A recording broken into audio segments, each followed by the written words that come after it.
A few days ago, I made a guide on how to realistically build your character, and I mentioned how a character's unique sigil was actually bad, which freed up a sigil slot. You guys seem to enjoy that knowledge, so in this video, we'll go over every single character's signature sigil and determine whether you should be using it or not. So with that out the way, let's get into this, yeah?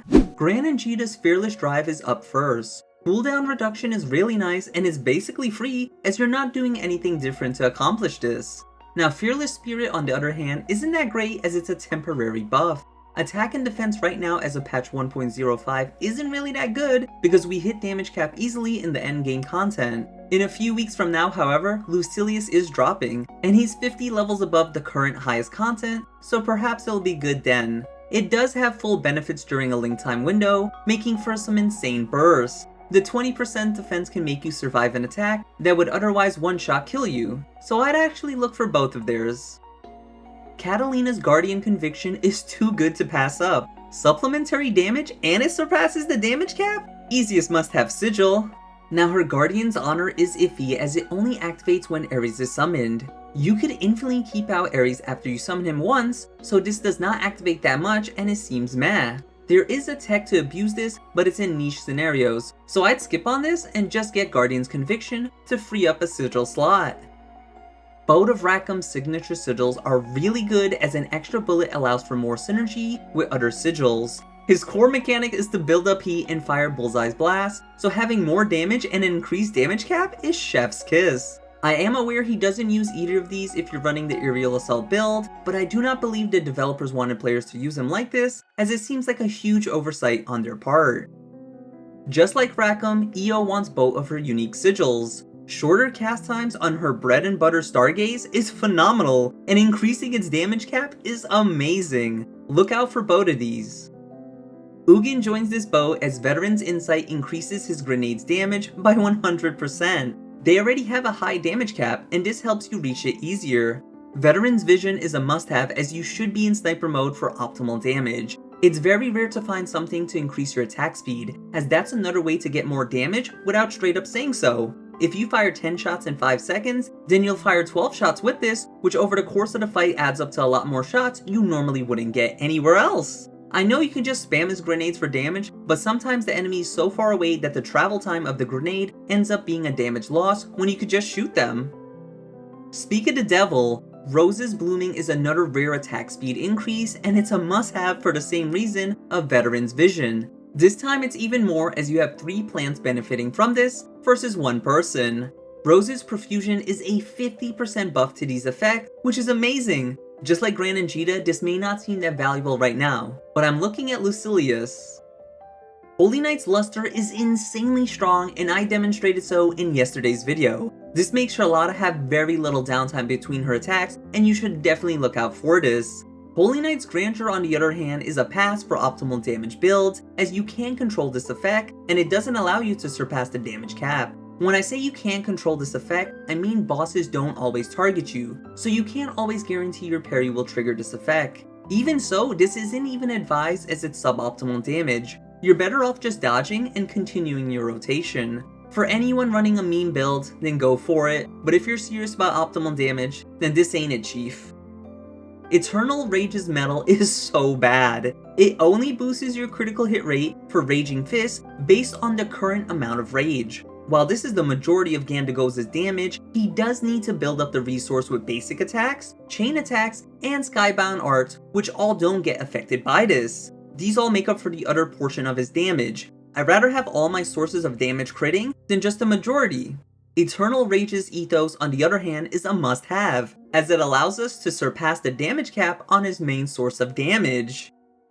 Ferry's Phantasm Concord is very good. It increases her pet's damage, which is nice, but that's not the main selling point. The other effect is a 20% attack and defense down, which can be on the enemy 100% at a time, as long as you cycle your pets properly. Yes, it does have a 25% chance to activate, but with just 2 pets out, this sticks really quick. Having an enemy that has 20% less attack the whole fight helps you survive, while 20% defense down lets you hit harder when they're in overdrive or helps you reach damage cap. I'm looking at Lucilius at level 200. Phantasm Harmony on the other hand isn't that good as it only affects the last hit. Yes, it does surpass damage cap and reduce our cooldown, but overall, you can use better sigils. Narmaya's Butterfly Grace and Valor are a must-have as it allows her to get to her burst quicker, and even keep her butterflies when she uses her skills. This helps her deal optimal damage every time her skills come off cooldown. Lancelot's unique sigils, on the other hand, may seem good at first glance, but White Dragon's Oath is meh, because it doesn't allow you to surpass the damage cap, and the movement range isn't that noticeable. If you need to do 2 or 3 of these to get back to the boss, then you're better off just using Blade Impulse, which has a very short cooldown. I'm not sure what the devs were thinking with White Dragon's Glory, but that's just Combo Booster with a different name. Vane's Hero's Creed is insanely powerful as he gets damage cut just for playing the game, and this can be maintained 100% of the time. Hero's Will accentuates Hero's Creed by reducing his cooldown with combo finishers. Pair this with some supplementary damage, Cascade, and use Combo B and watch his cooldowns magically refresh like no other. Lord's Procession is incredible as the main part of his damage comes from his charge attack, and this just makes you do more damage. The movement speed is nice when a boss moves away so you can catch up to them while still charging. Lord's Ambition is meh as it doesn't surpass the damage cap, and the heal is tiny compared to the plethora of potions you have on hand with Potion Hoarder. Dragon Slayer Dominance is what I'd like to call a training wheel sigil. This is great for anyone trying to learn Siegfried, but for anyone who wants to play him optimally, you'll just learn to dodge the attack, which cancels the long animation and speeds up his combo, making the sigil meh. Now Dragon Slayer's Ingenuity is what I'm talking about. Cooldown reduction just for playing the game? Sign me up! Both of Cagliostro's signature sigils are a must-have. Founder's Strategy is a permanent 30% defense down, which lets her get closer to damage cap during overdrive or for the Lucilius fight. In order to do faster collapse, you want to do combo finisher, so Founder's Truth synergizes with Founder's Strategy. This with Cascade and supplementary damage has her skills off cooldown very quickly. Yodarha's Swordsman's Prowess is nice when progressing through the end game, but you will hit damage cap once you have a good build going, making this meh. His Swordsman's Art now is incredibly busted, as you can maintain triple shrouds for the whole fight. This is a game-changing sigil, you want to get this. Zeta's Crimson Cloud is very good as the damage cap on our vest for Mare is so high you need this to reach it. Crimson Flight, on the other hand, is another training wheel sigil, and if you've been playing Zeta up to this point, this actually makes you miss more loops than you would land.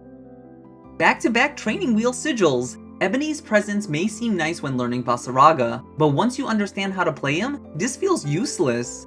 Ebony's Poise is a toss-up. If you want to play Vaseraga optimally, then you actually don't use any skills and you run less is more. Now if you feel that devalues the character, then run this. Id's Versalis Foundation may seem good, but I couldn't find a situation where I noticed this effect. Once you're in Dragon and God form, you could pretty much stay there for the rest of the fight, which makes this sigil feel wasted.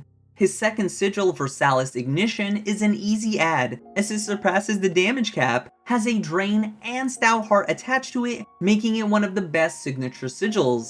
Hopefully this video helped you free up a sigil slot you may have been wasting. And if there's any unanswered questions, then ask down below. And if you're wondering what to do with that free sigil slot, then consider checking out this video right here, where I go over step by step on how to make a realistic god build. Until the next video, I'll see ya.